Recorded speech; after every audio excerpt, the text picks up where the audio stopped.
لنگ ایبسس، پھیپھڑوں کا پھوڑا، جسم کے کسی اور حصے کی طرح پھیپھڑوں میں بھی پھوڑا ہو سکتا ہے۔ عام پھوڑوں کی طرح یہ جسم کو گلا کر پیپ بناتا، زہریلے مادے پیدا کرتا اور جسم کے ایک حصہ کو بیکار کر دینے کی صلاحیت رکھتا ہے۔ انسانی زندگی کو قائم رکھنے میں سانس کی آمد و رفت کا بڑا اہم مقام ہے۔ سانس کے ذریعے ہمیں آکسیجن میسر ہوتی ہے۔ اگر دماغ کو 2 منٹ تک آکسیجن نہ ملے تو وہ ختم ہو جاتا ہے،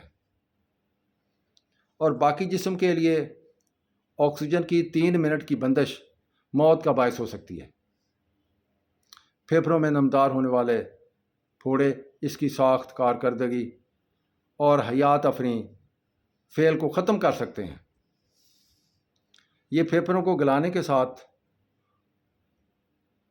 سوزش دماغ اور جسم کے دوسرے حصوں میں زہر باد پیدا کر کے موت کا باعث بن جاتے ہیں۔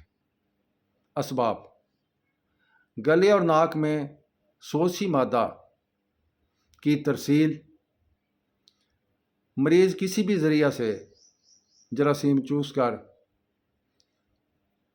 سانس کی نالیوں تک پہنچا دیتا ہے۔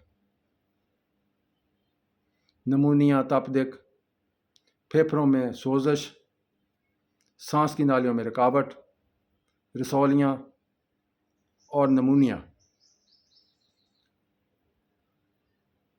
نالیوں میں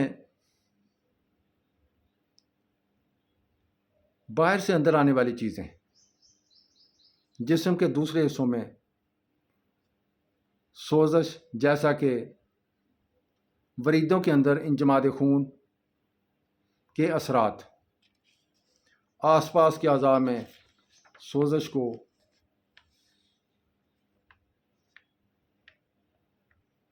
آس پاس میں سوزش کی توسیع، جیسے کہ جگر میں امیبائی پھوڑا یا ریڑھ کی ہڈی میں دق کی بیماری، پوٹس ڈیزیز۔ اس کی علامات یہ ہیں: اگر پھوڑا چھوٹا ہو تو ابتدا میں ہلکا بخار، لیکن تھوڑی سی بلغم اور چھاتی میں معمولی درد، مریض زیادہ بیمار نظر نہیں آتا۔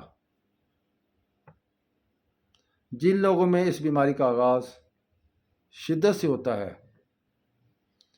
ان میں ابتدائی سے تیز بخار سے ابتدا ہوتی ہے، چھاتی میں شدید درد، کھانسی اور اس کے ساتھ بلغم کی خاصی مقدار۔ چند دنوں میں بیماری کی شدت میں اضافہ ہو جاتا ہے، کھانسی بڑھ جاتی ہے، بلغم کی مقدار میں اضافہ کے ساتھ اس میں سے بدبو آنے لگتی ہے، بلغم میں خون کی آمیزش بھی ہو سکتی ہے، چھاتی کے درد میں اضافہ ہوتا ہے، مریض دیکھنے میں خاصا بیمار، کمزور اور بے حال نظر آتا ہے۔ مریض کے خون کا DLC اور TLC کروایا جائے تو خون میں سفید دانوں کا خاصا اضافہ نظر آتا ہے، اور یہ آثار بھی بڑھا ہوا ہوتا ہے۔ یہ اس بیماری کی علامتیں ہیں۔ مریض کے تھوک کا خرد بینی معائنہ کروایا جائے، پھیپھڑے کا پھوڑا پھٹ کر پوری چھاتی میں سوزش پھیلا سکتا ہے،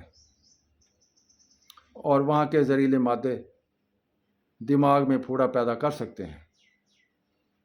چھاتی سے یہ سوزش جگر میں بھی جا سکتی ہے۔ علاج: جراثیم کش ادویات سے سوزش کو ختم کیا جا سکتا ہے۔ مریض لیٹا رہے، غذا میں لاہمیات اور وٹامن دے کر اس کی قوت مدافعت میں اضافہ کیا جائے، لمبے لمبے سانس لیے جائیں تاکہ نالیوں میں جمی ہوئی غلاظت باہر نکل سکے، کمزوری کی مناسبت سے بار بار خون دیا جائے۔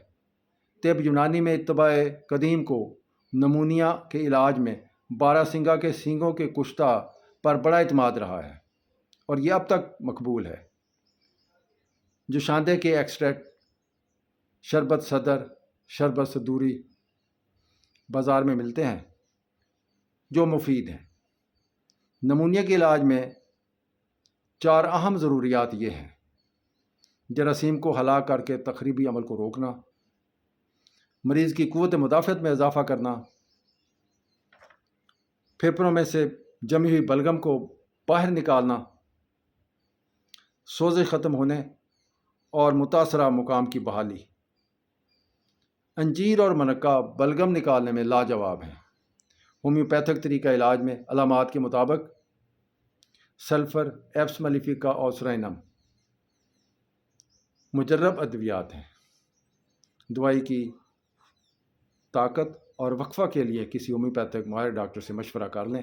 مزید معلومات کے لیے یوٹیوب چینل طب و صحت وزٹ فرمائیں۔ شکریہ۔